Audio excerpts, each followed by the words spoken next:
So after the surprisingly overwhelming success of Five Nights at Freddy's, creator Scott Cawthon released a sequel 3 months after the first game's release.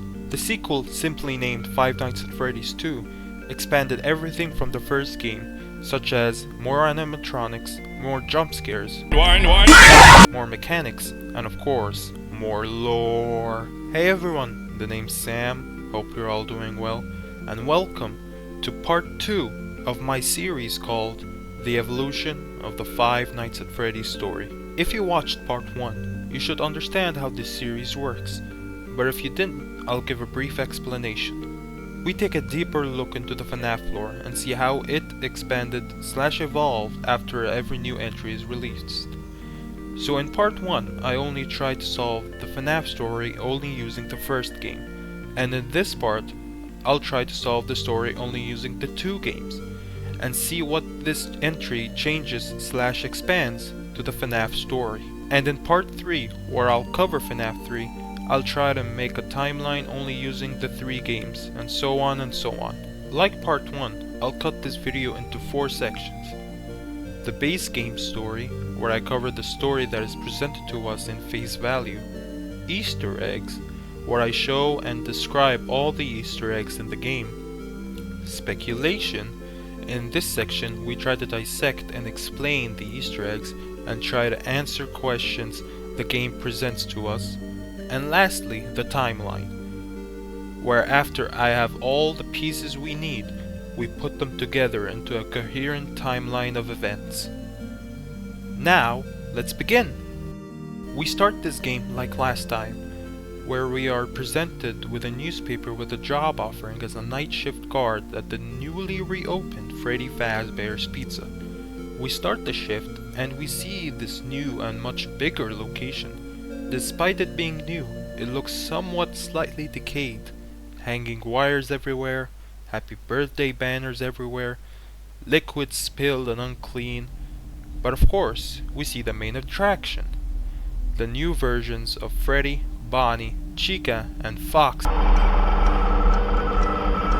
Huh, this Fox is more messed up than the last one. We also see some brand new characters, like Balloon Boy, and a character inside a large gift box called the Puppet. In the parts and service camera, we see the old robots lying there on the ground, lifeless. We should note here that these 4 look very different than the last game. Then suddenly, we get a phone call. When we answer it, we hear the familiar voice of Phone Guy, welcoming us to this new location.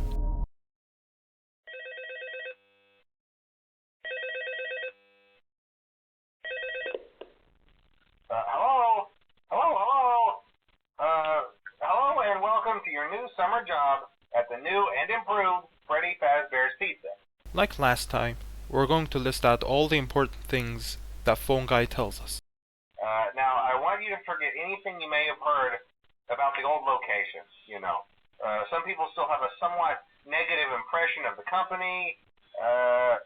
That old restaurant was kind of left to rot for quite a while. He wants us to forget what happened at the first location, clearly trying to hide from the fact that 5 kids went missing at the old location and were never seen again. People still have a negative impression towards the company, Fazbear Entertainment. The old restaurant has left to rot. They've spent a small fortune on these new animatronics. Facial recognition, advanced mobility. They even let them walk around during the day. Isn't that neat? But most importantly, they're all tied into some kind of criminal database so they can detect a predator a mile away. Heck, we should be paying them to guard you. Now that being said, no new system is without its kinks. They spent a small fortune for the new robots. The new robots have facial recognition, advanced mobility.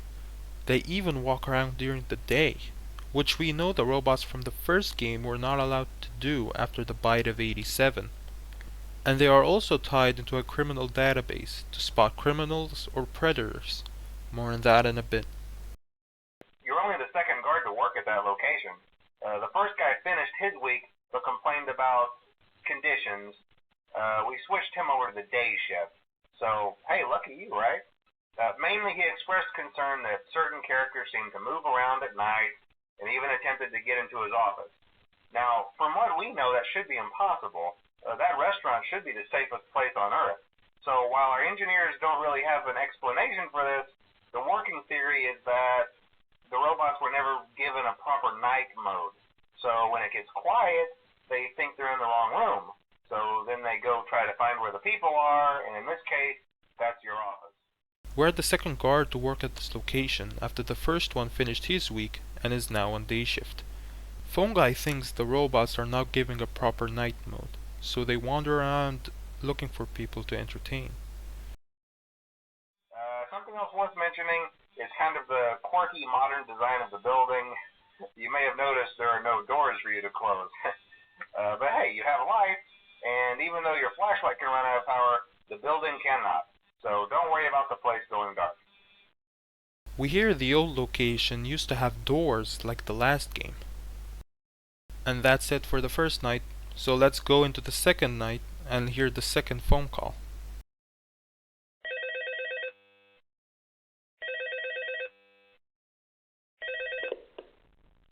Hello? Hello? See, I told you your first night wouldn't be a problem. You're a natural. By now I'm sure you've noticed the older models sitting in the back room. Those are from the previous location, and we just use them for parts now. The idea at first was to repair them. They even started retrofitting them with some of the newer technology, but they were just so ugly, you know? And the smell. The withered animatronics were planned to be fixed. They were even retrofitted with some of the newer technology, but they were deemed too ugly and smelly. Those older models would always get disoriented with bright lights. It would cause a system restart or something.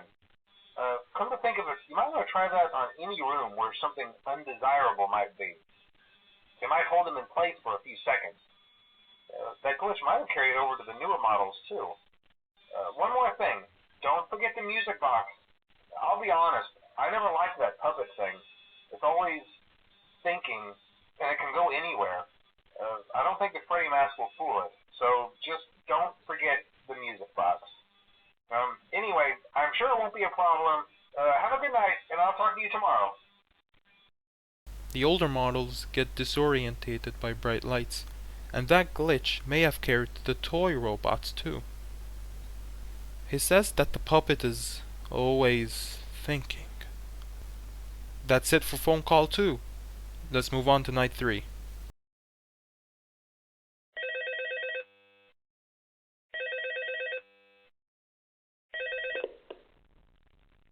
Hello? See, I told you wouldn't have any problems. Like I said, he was always my favorite. They tried to remake Foxy, you know? They thought the first one was too scary, so they redesigned him to be more kid-friendly and put him in Kids Cove. But kids these days just can't keep their hands to themselves. The staff literally had to put Foxy back together at the end of every shift. Eventually, they just stopped trying and left him as some kind of take-apart, put-back-together attraction. Now he's just a mess of parts. I think the employees refer to him as just the mangle. Oh, hey, before I go, I wanted to ease your mind about any rumors you might have heard lately. You know how these local stories come and go and seldom mean anything. I can personally assure you that whatever is going on out there, however tragic it may be, has nothing to do with our establishment. Our guard during the day has reported nothing unusual, and he's on watch from opening till close. Okay, well anyway, hang in there and I'll talk with you tomorrow. The kids kept breaking the new Foxy so much that the employees stopped repairing her, so they left him as a take-apart, put-back-together attraction. Now the employees refer to it as the mangle. He tells us that there has been rumors going around recently, and tells us that the company are not involved and the day shift guard finds nothing unusual. On to night 4.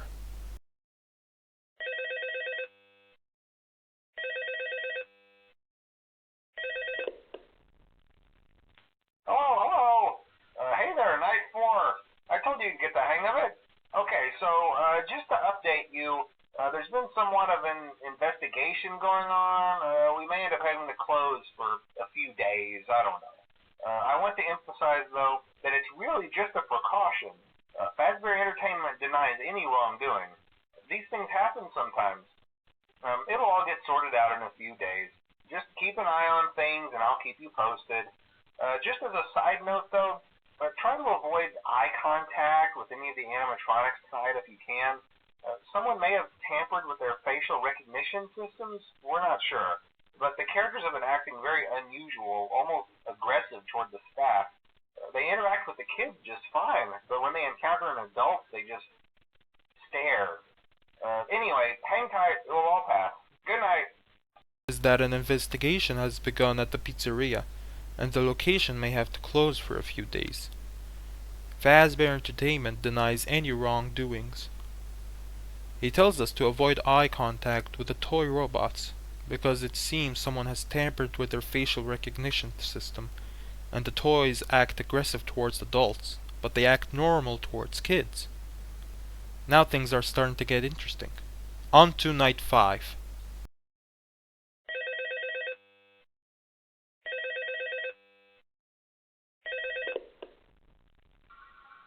Oh, hey, good job, night 5. Keep a close eye on things tonight, okay? From what I understand, the building is on lockdown. No one is allowed in or out, especially concerning any previous employees. When we get it all sorted out, we may move you to the day shift. A position just became available. We don't have a replacement for your shift yet, but we're working on it. We're going to try to contact the original restaurant owner. I think the name of the place was Fredbear's Family Diner or something like that. It was closed for years, though. I doubt we'll be able to track anybody down. So just get through one more night. Hang in there. Good night. Phone guy starts telling us that the building is on lockdown, in which no one goes in or out, especially the employees. He then tells us that the position for day shift guard is now available, and will try to make us move to that position. He tells us that they are trying to contact the original owner of Fredbear's Family Diner. But it might be difficult since that restaurant closed down years ago.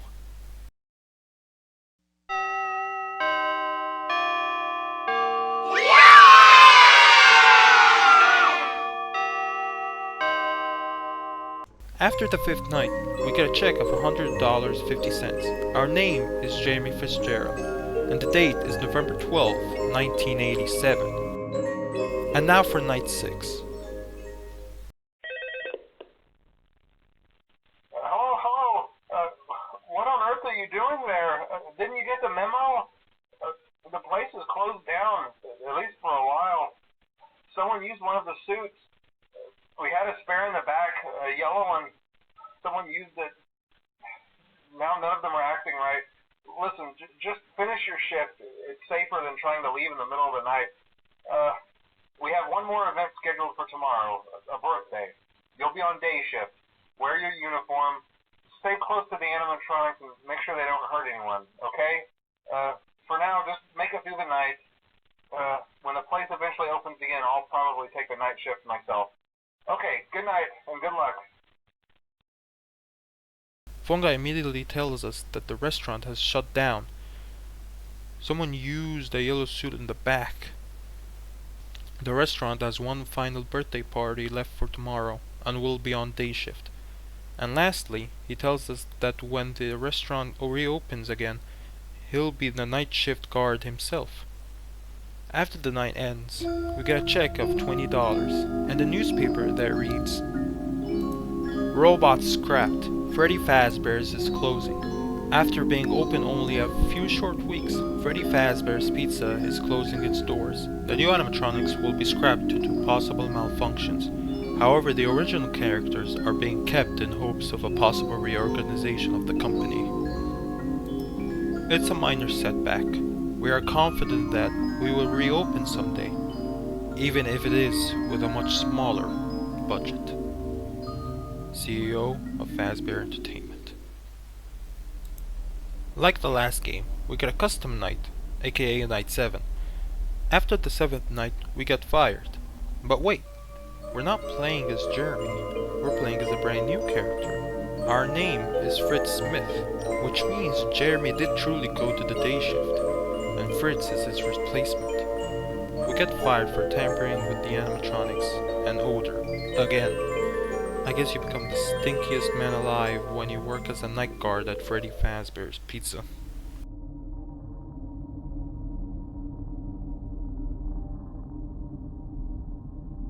Number 1.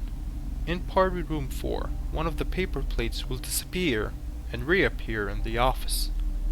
When we close the camera, we can sometimes see a secret Balloon Boy variant called JJ under the desk, just staring at us.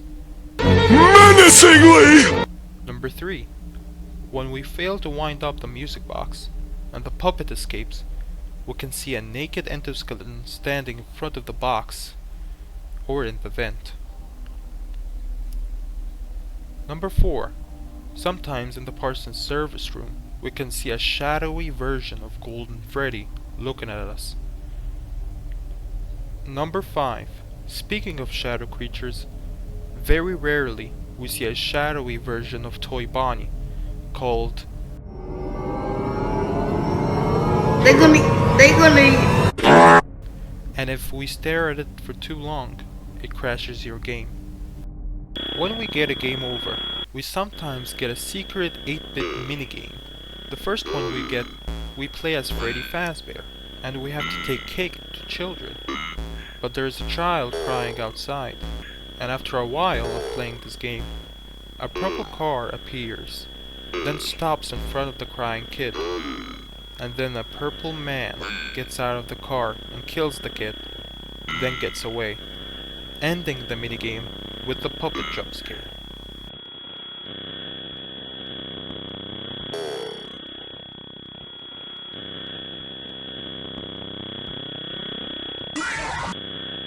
In the background of the minigame, we can hear letters being spelled out saying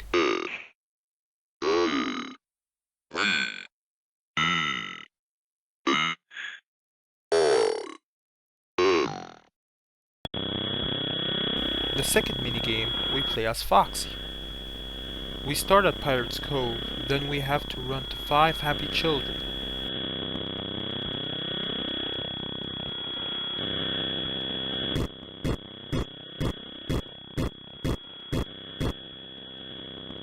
Then we repeat this process again, with the same results.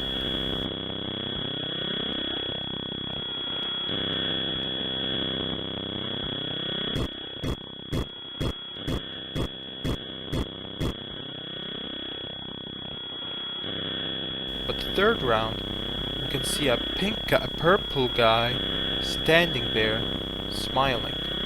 When we get to the children, we see them lifeless, dead. In the third minigame, we'll play as the puppet, and we see 4 dead children, with our task being give them gifts.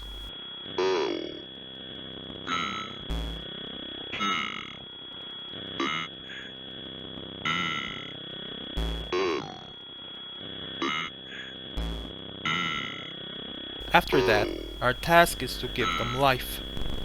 We see after reaching the kids, the characters' masks appear on their heads.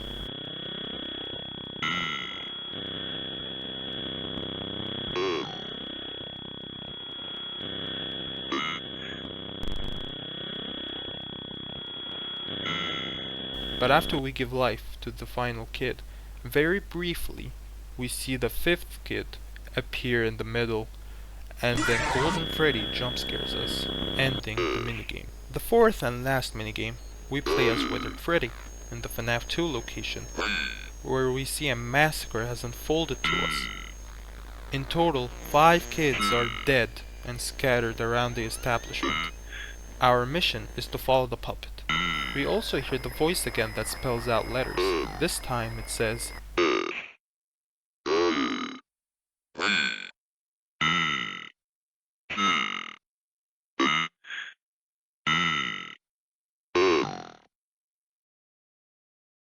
when we follow the puppet, we reach the prize corner, and very rarely the purple man runs at us and disables us, with the text at the bottom saying, "You can't."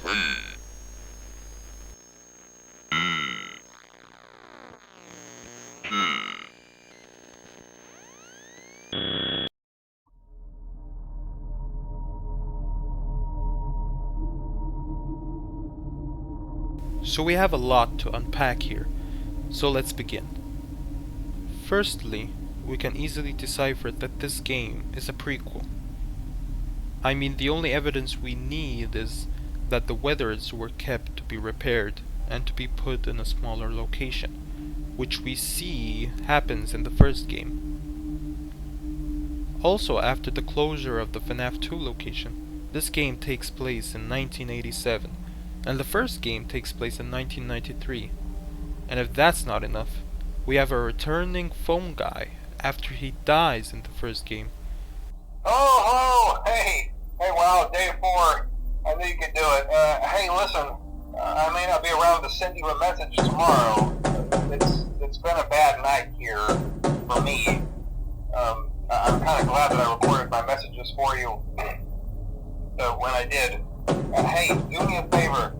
Maybe sometime you could check inside those suits in the back room. I'm going to try to hold out until someone checks. Maybe it won't be so bad. Yeah, I always wondered what was in all those empty heads back there. You know. Oh no.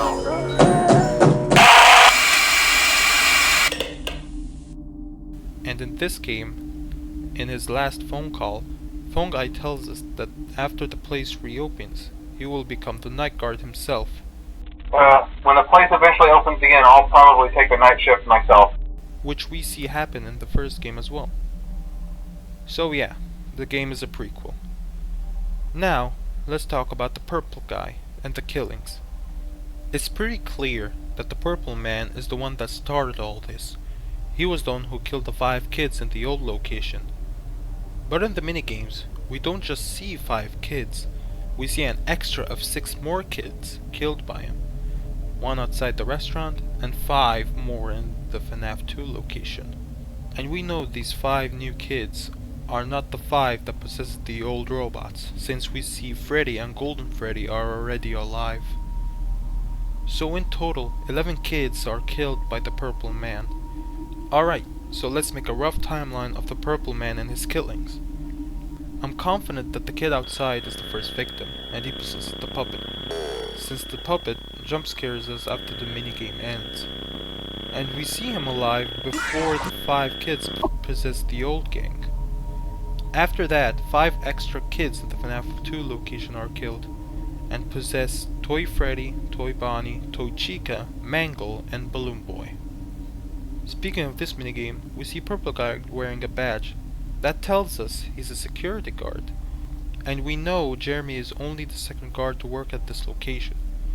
So if Purple Guy was the first guard that worked there, then he's the same guard that went to the day shift, and the same guard that ran away after the location closed down. So that means... let's continue.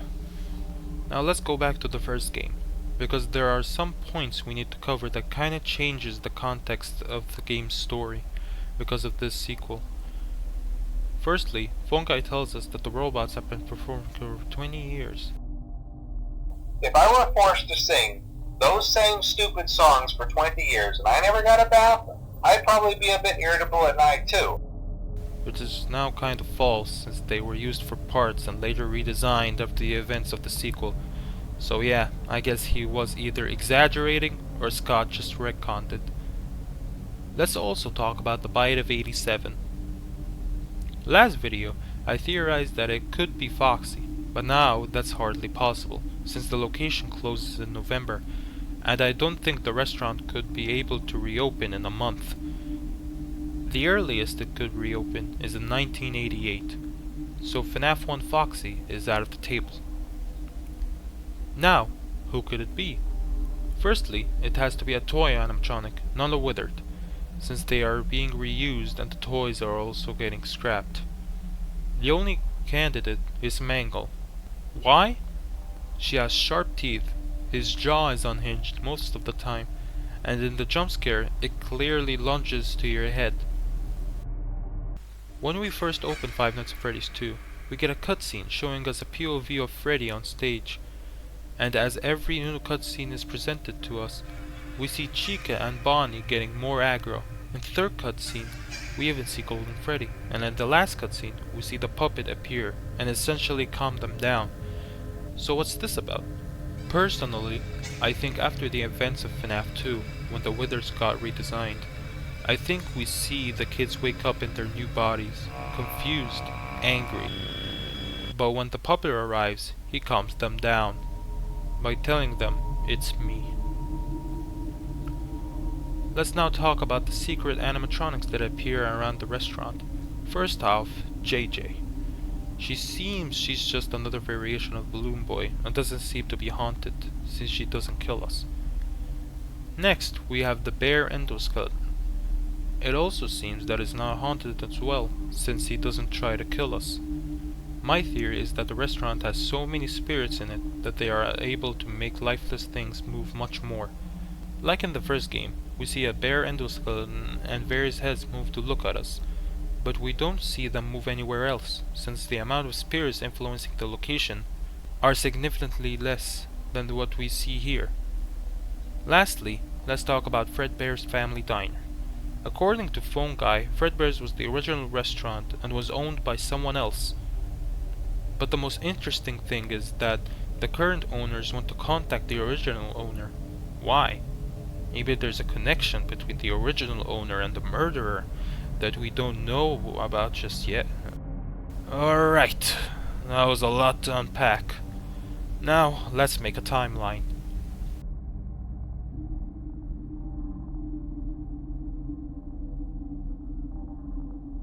In an unknown year, Fredbear's Family Diner opens.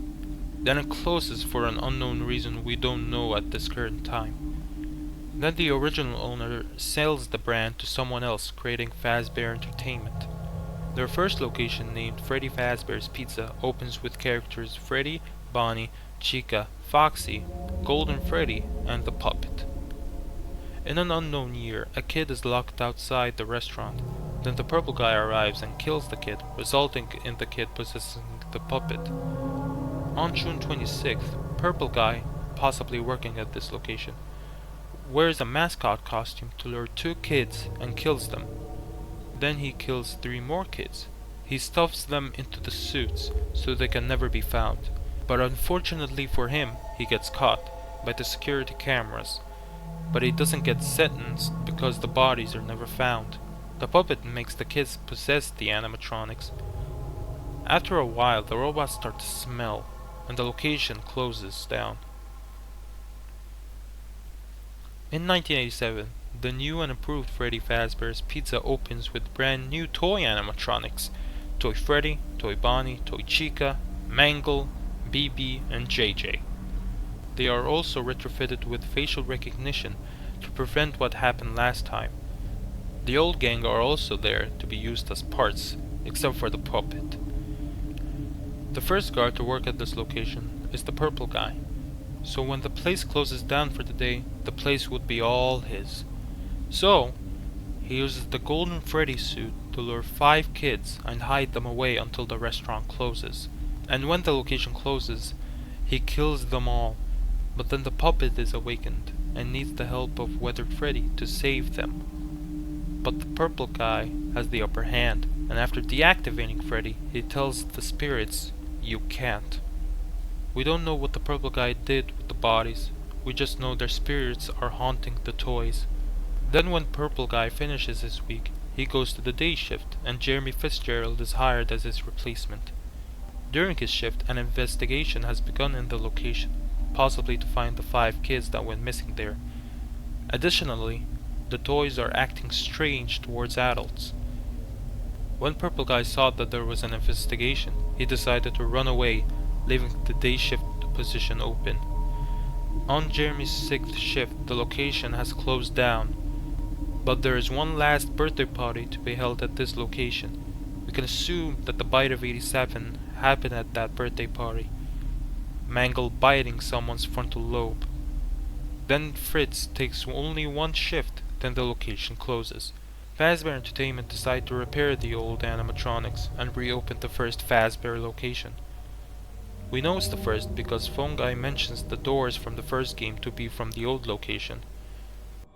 Something else worth mentioning is kind of the quirky modern design of the building. You may have noticed there are no doors for you to close.